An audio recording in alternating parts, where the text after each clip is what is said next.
വചനം 125.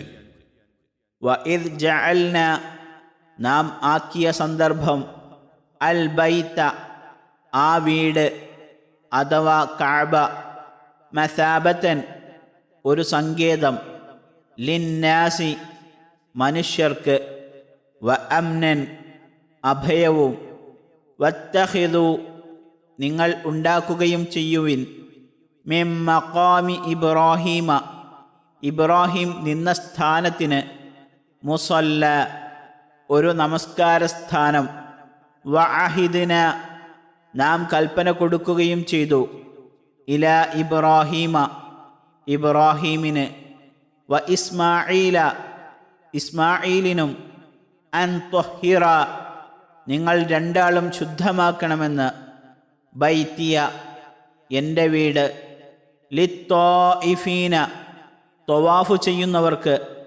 പ്രദക്ഷിണം ചെയ്യുന്നവർക്ക്, വൽ ആകിഫീന, ഭജനമിരിക്കുന്നവർക്ക്, വർറുക്കഇ, കുമ്പിടുന്നവർക്കും കുമ്പിട്ടു നമസ്കരിക്കുന്നവർക്കും, അസ്സുജൂദി, സുജൂദ് ചെയ്യുന്നവരായ, സാഷ്ടാംഗ നമസ്കാരം ചെയ്യുന്നവരായ.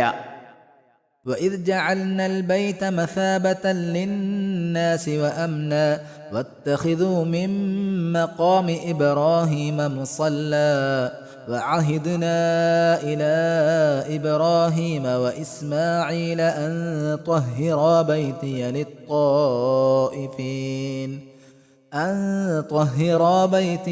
للطائفين والعاكفين والركع السجود. ആ വീടിനെ അഥവാ കഅബയെ നാം മനുഷ്യർക്ക് ഒരു സങ്കേതവും ഒരു നിർഭയസ്ഥാനവും ആക്കിവെച്ച സന്ദർഭം ഓർക്കുക. മഖാമു ഇബ്രാഹീമിൽ അഥവാ ഇബ്രാഹിം നിന്ന സ്ഥാനത്തിൽ നിന്നും ഒരു നമസ്കാര സ്ഥാനം നിങ്ങൾ ഏർപ്പെടുത്തുകയും ചെയ്യുവീൻ. ഇബ്രാഹീമിനും ഇസ്മായിലിനും നാം കൽപ്പന കൊടുക്കുകയും ചെയ്തിരിക്കുന്നു. ത്വവാഫ് അഥവാ പ്രദക്ഷിണം ചെയ്യുന്നവർക്കും ഭജനമിരിക്കുന്നവർക്കും സാഷ്ടാംഗം കുമ്പിട്ട് നമസ്കരിക്കുന്നവർക്കും വേണ്ടി നിങ്ങൾ രണ്ടാളും എൻ്റെ വീടിനെ ശുദ്ധമാക്കണമെന്ന്. 125 വചനത്തിൻ്റെ വിശദീകരണം. ബൈത്തുൻ എന്നാൽ വീട് എന്നർത്ഥം. അൽ ബൈത്ത് എന്ന് പറയുമ്പോൾ ആ വീട് അഥവാ ഉദ്ദേശിക്കപ്പെട്ട പ്രത്യേക വീട് എന്നർത്ഥമാകും. ബൈത്തുള്ള, അള്ളാഹുവിൻ്റെ വീടാകുന്ന കഅബയെ ഉദ്ദേശിച്ച് ആ വാക്ക് സാധാരണ ഉപയോഗിക്കപ്പെടുന്നു. ഇവിടെയും അതാണ് ഉദ്ദേശ്യം. സമ്മേളിക്കുന്ന സ്ഥാനം, അഭയസ്ഥാനം, രക്ഷാകേന്ദ്രം, മടങ്ങിച്ചെന്നുകൊണ്ടിരിക്കുന്ന സ്ഥലം, പ്രതിഫലം ലഭിക്കുന്ന സ്ഥാനം, പുണ്യസ്ഥലം എന്നൊക്കെ അർത്ഥമുള്ള വാക്കാണ് മസാബ. വാസ്തവത്തിൽ ഈ അർത്ഥങ്ങളെല്ലാം ഒത്തിണങ്ങുന്ന ഒരു സങ്കേതം തന്നെയാണ് കഅബാലയം എന്നതിൽ സംശയമില്ല. അമ്നി എന്നാൽ നിർഭയം, സമാധാനം എന്നർത്ഥം. അള്ളാഹുവിങ്കിൽ നിന്ന് പാപമോചനവും കാരുണ്യവും തേടിച്ചെല്ലുന്നവർക്കെന്ന പോലെ ശത്രുക്കളിൽ നിന്നും കയ്യേറ്റക്കാരിൽ നിന്നും അഭയം തേടിച്ചെല്ലുന്നവർക്കും അത് നിർഭയ സ്ഥാനമാകുന്നു.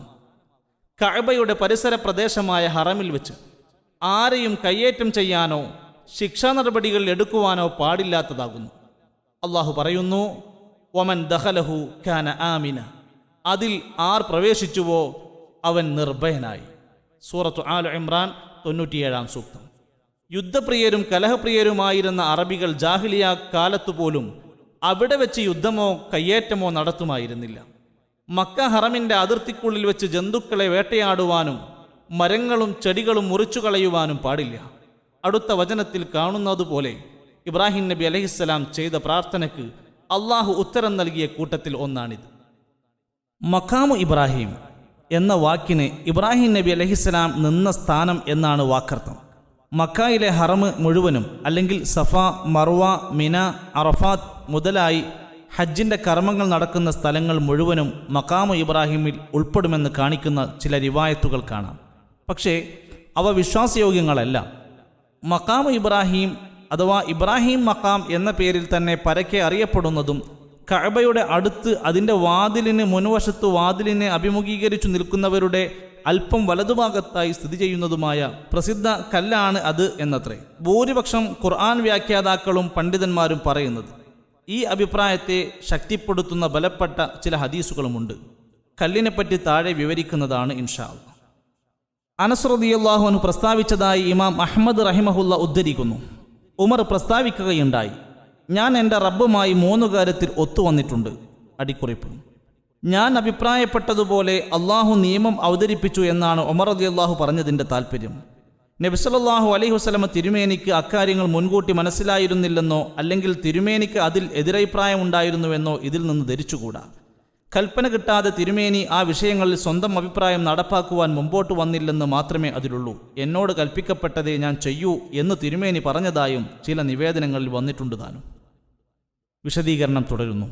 റസൂൽ സല്ലല്ലാഹു അലൈഹി വസല്ലമയോട് ഞാൻ പറഞ്ഞു, അള്ളാഹുവിൻ്റെ റസൂലെ, മക്കാമു ഇബ്രാഹീമിൽ നിന്ന് അതിനടുത്തു വെച്ച് നാം ഒരു നമസ്കാര സ്ഥാനം സ്വീകരിച്ചെങ്കിൽ എന്ന്. അങ്ങനെ വത്തഖിദു മിൻ മക്കാമി ഇബ്രാഹീമ മുസല്ല, അഥവാ മക്കാമു ഇബ്രാഹീമിൽ നിന്നും നിങ്ങൾ ഒരു നമസ്കാര സ്ഥാനം സ്വീകരിച്ചു കൊള്ളുവീൻ എന്ന് അവതരിച്ചു. ഞാൻ പറഞ്ഞു, അള്ളാഹുവിൻ്റെ റസൂലെ, അങ്ങയുടെ ഭാര്യമാരുടെ അടുക്കൽ നല്ലവരും ദുഷിച്ചവരും പ്രവേശിച്ചേക്കുമല്ലോ, അതുകൊണ്ട് അവരോട് പർദ്ദ ആചരിക്കുവാൻ അവിടുന്ന് പറഞ്ഞെങ്കിൽ എന്ന്. അങ്ങനെ പർദ്ദയുടെ ആയത്ത് അവതരിച്ചു.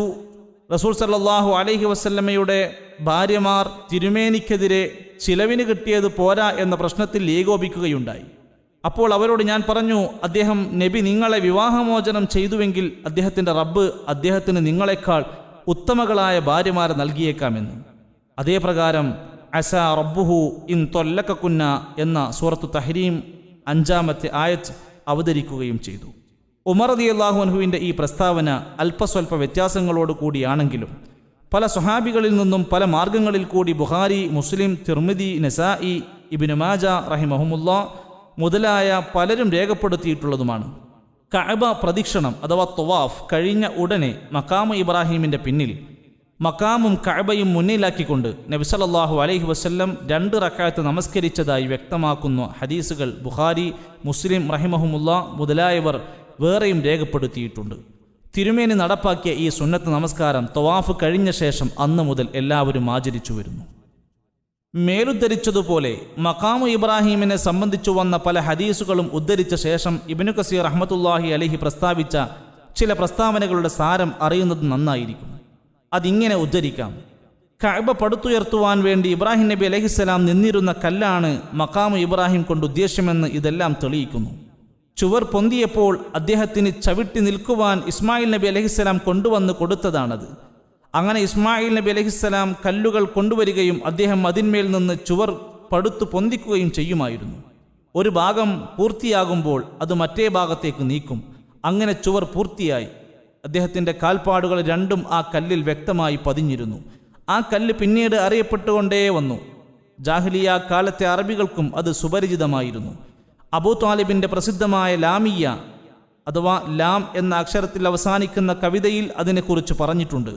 മുസ്ലിങ്ങളും അതിനെ മനസ്സിലാക്കി വന്നു. അനസ് ബിൻ മാലിക് റളിയല്ലാഹു അൻഹുവിൽ നിന്ന് അബ്ദുല്ലാഹിബിൻ വഹബ് ഉദ്ധരിക്കുന്നു, മഖാമിൽ അദ്ദേഹത്തിൻ്റെ വിരലുകളും കാലടികളും ഞാൻ കാണുകയുണ്ടായി. പക്ഷെ ജനങ്ങളുടെ കൈകൾ തൊട്ടു തടവി അത് മായ്ച്ചിരിക്കുന്നു. ഇബ്നു കസീർ റഹ്മത്തുള്ളാഹി അലൈഹി തുടരുന്നു, വത്തഖിദു മിൻ മഖാമി ഇബ്രാഹീമ മുസല്ല, അഥവാ മഖാമു ഇബ്രാഹീമിൽ നിന്നും ഒരു നമസ്കാര സ്ഥാനം സ്വീകരിക്കുവീൻ എന്ന വചനം ഉദ്ധരിച്ചുകൊണ്ട് ഖതാദ റഹിമഹുല്ല പ്രസ്താവിച്ചതായി ഇബ്നു ജരീർ റഹിമഹുല്ല ഉദ്ധരിക്കുന്നു. അതിൻ്റെ അടുക്കൽ വെച്ച് നമസ്കരിക്കുവാനേ മനുഷ്യരോട് കൽപ്പിക്കപ്പെട്ടിട്ടുള്ളൂ, അത് തൊട്ടു തടവുവാൻ കൽപ്പിക്കപ്പെട്ടിട്ടില്ല. മുൻ സമുദായങ്ങൾ ചെയ്യാത്ത ഒരു കാര്യം ചെയ്യുവാൻ ഈ സമുദായം സാഹസപ്പെട്ടിരിക്കുകയാണ്. അദ്ദേഹത്തിൻ്റെ ഇബ്രാഹിം നബി അലൈഹിസ്സലാമിൻ്റെ മടമ്പിൻ്റെയും വിരലുകളുടെയും പാടുകൾ അതിൽ കണ്ടവർ നമ്മോട് പറയുകയുണ്ടായിട്ടുണ്ട്.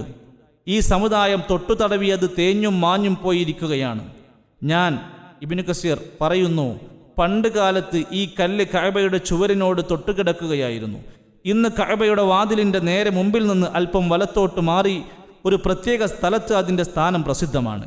പടവ് കഴിഞ്ഞപ്പോൾ ഇബ്രാഹിം നബി അലൈഹിസ്സലാം അത് കഅബയുടെ ചുവരിനോട് ചേർത്ത് വെച്ചതായിരുന്നു. അല്ലെങ്കിൽ അവിടെ വെച്ച് പടവ് അവസാനിച്ചപ്പോൾ അവസാനിച്ചിടത്തു തന്നെ വിട്ടേച്ചതായിരിക്കാം, അള്ളാഹുവിനറിയാം. ഇതുകൊണ്ടായിരിക്കാം തവാഫ് കഴിയുമ്പോൾ അതിനടുത്തു വെച്ച് നമസ്കരിക്കുവാൻ കൽപ്പിച്ചത്. കഅബയുടെ ചുവരിൻ്റെ അടുത്തു നിന്ന് അത് പിന്നോട്ട് വെച്ചത് ഖുലഫാ റാഷിദീനിൽപ്പെട്ട ഒരാളും എൻ്റെ ശേഷമുള്ള 2 ഖലീഫമാരെ അബൂബക്കറിനെയും ഉമറിനെയും തുടരുവീൻ എന്നു നബി സല്ലല്ലാഹു അലൈഹി വസല്ലമ പറഞ്ഞവരിൽ ഒരാളുമായ ഉമർ റളിയല്ലാഹു അൻഹു തന്നെയായിരുന്നു. അതിൻ്റെ അടുത്ത് വെച്ച് നമസ്കരിച്ചാൽ കൊള്ളാമെന്ന് അദ്ദേഹത്തിൻ്റെ അഭിപ്രായത്തോട് യോജിച്ചാണല്ലോ ഖുർആൻ അവതരിച്ചതും. അതിനാൽ സ്വഹാബികളിൽ ആരും അതിനെപ്പറ്റി പ്രതിഷേധിച്ചതുമില്ല. ഇബ്നു കസീർ റഹ്മത്തുള്ളാഹി അലൈഹി.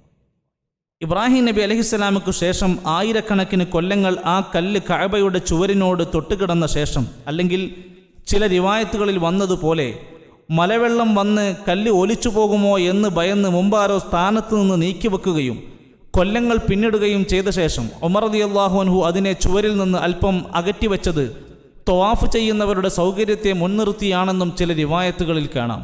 ഏതായാലും ഉമർ റളിയല്ലാഹു അൻഹു മാറ്റിവെച്ച സ്ഥാനത്ത് 1300 പരം കൊല്ലം സ്ഥിതി ചെയ്ത ശേഷം തവാഫിന് വരുന്നവരുടെ വർദ്ധിച്ചുകൊണ്ടിരുന്ന തിരക്കും ആധിക്യവും നിമിത്തം ലോക മുസ്ലിം പണ്ഡിതന്മാരുടെ അഭിപ്രായങ്ങൾ ആരാഞ്ഞറിഞ്ഞ ശേഷം ഏതാണ്ട് 12 കൊല്ലം മുമ്പ് ഫൈസൽ ഇബ്നു അബ്ദുൽ അസീസ് രാജാവ്, അടിക്കുറിപ്പ്, ഹിജാസ് കൂടി ഉൾക്കൊള്ളുന്ന സൗദി അറേബ്യയുടെ സ്ഥാപക രാജാവായ മർഹൂം അബ്ദുൽ അസീസിൻ്റെ മരണത്തെ തുടർന്ന് ക്രിസ്താബ്ദം 1953 മൂത്തപുത്രൻ സൗദ് രാജാവായി. പിന്നീട് ക്രിസ്താബ്ദം 1964 അദ്ദേഹം സ്ഥാനഭ്രഷ്ടനാക്കപ്പെടുകയും അനുജൻ ഫൈസൽ രാജാവായി നിയമിക്കപ്പെടുകയും ചെയ്തു. ഇദ്ദേഹത്തിൻ്റെ ഭരണം മതരംഗത്തും ഭരണരംഗത്തും വളരെ കീർത്തി നേടിക്കൊണ്ടിരുന്നു. ക്രിസ്താബ്ദം 1975 മാർച്ച് മാസത്തിൽ ഹിജ്റ 1395 റബീഉൽ അവ്വലിൽ രാജകുടുംബത്തിൽപ്പെട്ട ഒരക്രമിയുടെ വെടിയേറ്റ് അദ്ദേഹം പരലോകം പ്രാപിക്കുകയാണ് ഉണ്ടായത്. അള്ളാഹു അദ്ദേഹത്തിന് കരുണ നൽകട്ടെ. വിശദീകരണം തുടരുന്നു. ഏതാണ്ട് 12 കൊല്ലം മുമ്പ് ഫൈസൽ ഇബ്നു അബ്ദുൽ അസീസ് രാജാവ് ആ കല്ല് അല്പം കൂടി പുറകോട്ട് മാറ്റി സ്ഥാപിച്ചിരിക്കുന്നു. നൂറ്റാണ്ടുകളായി ഒരു ചെറിയ കെട്ടിടത്തിൽ അഥവാ കുബ്ബയിൽ പരക്കെ ആർക്കും കാണുവാൻ സാധ്യമല്ലാത്ത വിധം അത് ഭദ്രമായി വെക്കപ്പെട്ടിരിക്കുകയായിരുന്നു. ഇപ്പോൾ ആ കെട്ടിടം പൊളിച്ചു നീക്കി ഒരു വലിയ പളുങ്കുകൂട്ടിൽ പുറമേ നിന്ന് കാണത്തക്ക വണ്ണം കഅബയുടെ മുൻവശത്ത് അത് സ്ഥിതി ചെയ്യുന്നു. മുഹമ്മദ് ത്വാഹിറുൽ ഖുർദി അൽ മക്കി, അടിക്കുറിപ്പ്, ഹിജ്റ 1369 ഈ ഗ്രന്ഥം പ്രസിദ്ധീകൃതമായത്. കഅബയെയും ബന്ധപ്പെട്ട സ്ഥലങ്ങളെയും കുറിച്ച് ഇതിൽ സവിസ്തരം വിവരിച്ചിരിക്കുന്നു. ഹിജ്റ 1367 ഷഅബാൻ 27 അന്നത്തെ രാജാവായ അബ്ദുൽ അസീസ് രാജാവിൻ്റെ കിരീടാവകാശിയായിരുന്ന അമീർ സൗദിൻ്റെ അനുമതി പ്രകാരം അദ്ദേഹത്തിന് മഖാമു ഇബ്രാഹിം സൂക്ഷിക്കപ്പെട്ടിരുന്ന കുബ്ബ തുറന്നു കൊടുക്കപ്പെട്ടുവെന്നും ആ അവസരത്തിൽ മറ്റു പല പ്രമുഖ നേതാക്കളുടെയും സാന്നിധ്യത്തിൽ താൻ ശരിക്ക് അളന്ന് പരിശോധിച്ചാണ് അതിനെ സംബന്ധിച്ച് രേഖപ്പെടുത്തിയിരിക്കുന്നതെന്നും അദ്ദേഹം അതിൽ പ്രസ്താവിച്ചിരിക്കുന്നു. വിശദീകരണം തുടരുന്നു. മുഹമ്മദ് ത്വാഹിറുൽ ഖുർദി അൽ മക്കി എന്ന പണ്ഡിതൻ അദ്ദേഹത്തിൻ്റെ മഖാമു ഇബ്രാഹിം എന്ന ഗ്രന്ഥത്തിൽ ആ കല്ലിനെപ്പറ്റി വിവരിച്ച ചില വിവരങ്ങൾ അറിയുന്നത് സന്ദർഭോചിതമായിരിക്കും. ഏതാണ്ട് ചതുരാകൃതിയിലുള്ള ആ കല്ലിൻ്റെ മുകൾ ഭാഗത്ത് 3 വശം 36 സെൻറ്റിമീറ്റർ വീതവും ഒരു വശം 38 സെൻറ്റിമീറ്ററുമാകുന്നു. അടിഭാഗം അല്പം കൂടുതൽ വരും. ഉയരം അഥവാ കനം 20 സെൻറ്റിമീറ്റർ. അതേ വലിപ്പത്തിലുള്ള ഒരു മാർബിൾ തറയിൽ അത് ഉറപ്പിക്കപ്പെട്ടിരിക്കുന്നു. ഈ തറ മറ്റൊരു തറയിലും അതൊരു മരപ്പെട്ടിയിലുമാണ്. എല്ലാം വെള്ളിത്തകിട് പതിക്കപ്പെട്ടിരിക്കുന്നു. അടിക്കുറിപ്പ്, ഇന്ന് ഇതിലെല്ലാം വ്യത്യാസം വരുത്തപ്പെട്ടിട്ടുണ്ട്. വിശദീകരണം തുടരുന്നു. ഈ തകിട് ഹിജ്റ 1113 നിർമ്മിക്കപ്പെട്ടതാണെന്ന് അതിൽ രേഖപ്പെടുത്തിയിരിക്കുന്നു. ഇബ്രാഹിം നബി അലൈഹിസ്സലാമിൻ്റെ കാൽപ്പാടുകൾ പതിഞ്ഞ സ്ഥലത്ത് ദീർഘകാലമായി ജനങ്ങൾ തൊട്ടു തടവിക്കൊണ്ടിരുന്നതിനാൽ വലിയ 2 കുഴികളാണുള്ളത്. അവയുടെ നീളം മുകൾ പരപ്പിൽ 27 സെൻറ്റിമീറ്ററും അടിയിൽ 25 സെൻറ്റിമീറ്ററും വരും. രണ്ടും തമ്മിലുള്ള വിടവ് 1 സെൻറ്റിമീറ്റർ മാത്രം. കുഴികൾ വലുതായതോടെ തമ്മിലുള്ള അകലം കുറഞ്ഞു വന്നതാണ്. വിരലടയാളം തീരെ കാണുകയില്ല. കല്ലിൻ്റെ നിറം കുറേശ്ശെ ചുവപ്പും മഞ്ഞയും കലർന്ന വെള്ള നിറത്തിലാണ് കാണുന്നത്. ആ ഗ്രന്ഥത്തിൽ അദ്ദേഹം ചൂണ്ടിക്കാട്ടിയ ഒരു സംഗതി കൂടി അറിയുന്നത് നന്നെന്ന് തോന്നുന്നു. അതിൻ്റെ ചുരുക്കം ഇതാണ്.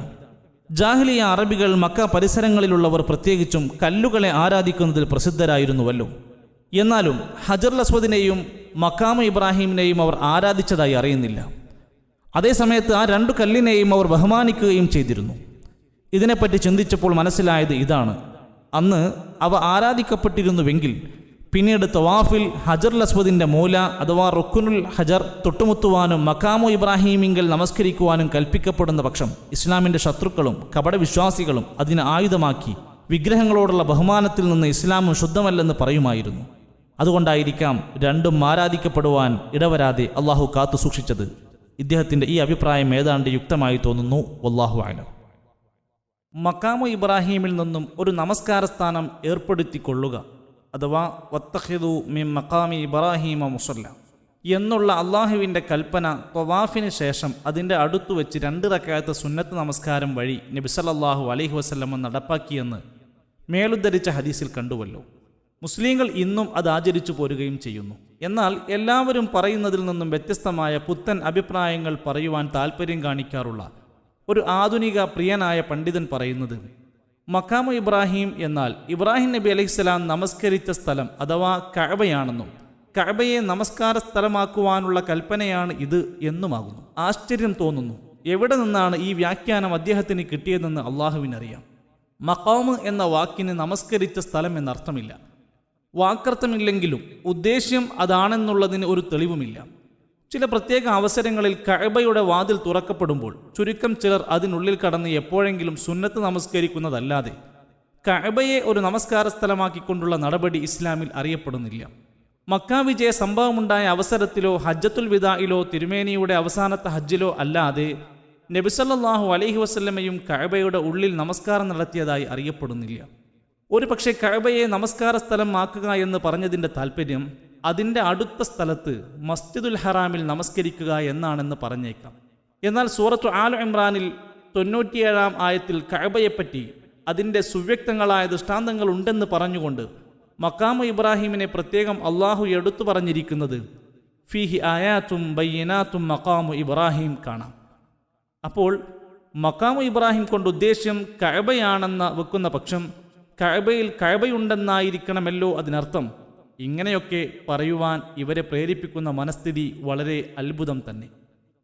ഇനി തവാഫ് ചെയ്യുന്നവർക്കും ഭജനമിരിക്കുന്നവർക്കും സാഷ്ടാംഗം കുമ്പിട്ട് നമസ്കരിക്കുന്നവർക്കും വേണ്ടി എൻ്റെ വീട് ശുദ്ധിയാക്കണമെന്ന് ഇബ്രാഹിം നബി അലൈഹിസ്സലാമിനോടും ഇസ്മായിൽ നബി അലൈഹിസ്സലാമിനോടും കൽപ്പിച്ചതിനെപ്പറ്റി ആലോചിക്കാം.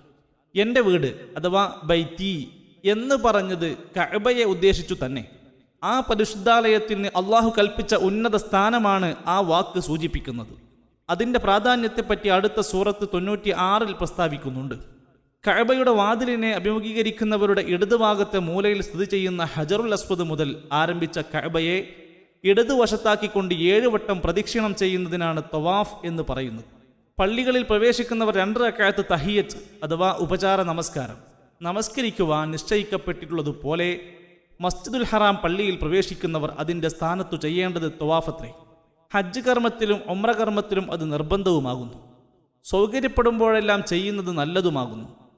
ഭജനമിരിക്കുന്നവർ എന്ന് അർത്ഥം നൽകിയിരിക്കുന്നത് ആക്കിഫീൻ എന്ന വാക്കിനാണ്. ഒരു വസ്തുവോടുള്ള ബഹുമാന നിമിത്തം അതിനെ വേറിട്ടു പോകാതിരിക്കുന്നതിന് ഉഖൂഫ് എന്ന് പറയുന്നു. കെമാഫിൽ മുഫ്രദാത്ത്.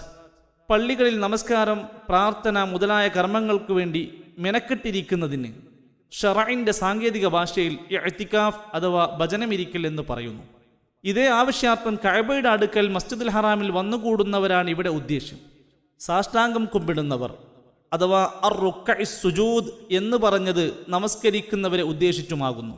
അഥവാ നമസ്കാരത്തെ ഉദ്ദേശിച്ച് സുജൂദ് എന്നും റുക്കൂഅ് എന്നും പറയപ്പെടുന്നതിനെപ്പറ്റി 43-ാം വചനത്തിൻ്റെ വ്യാഖ്യാനത്തിലും മറ്റും വിവരിച്ചിട്ടുണ്ട്. വിഗ്രഹങ്ങൾ, ശിർക്ക്പരമായ ആരാധനകൾ, മ്ലേച്ഛതകൾ, തോന്നിയവാസങ്ങൾ, സഭ്യമല്ലാത്ത സംസാരങ്ങൾ, മാലിന്യങ്ങൾ, അക്രമങ്ങൾ ആദിയായവയിൽ നിന്നെല്ലാം ആ പരിശുദ്ധാലയം ശുദ്ധമായിരിക്കണം. അതിനൊന്നും അവിടെ സ്ഥാനമുണ്ടാകരുത് എന്നൊക്കെയാണ് അവർക്ക് വേണ്ടി ആ വീടിനെ ശുദ്ധമാക്കണമെന്ന കൽപ്പനയുടെ താല്പര്യം. ഇബ്രാഹിം നബി അലൈഹി ഇസ്ലാമിൻ്റെ കാലത്ത് അവിടെ വിഗ്രഹങ്ങളോ വിഗ്രഹാരാധനയോ ഉണ്ടായിരിക്കാൻ അവകാശമില്ല, ഉണ്ടായതായി അറിയുന്നുമില്ല.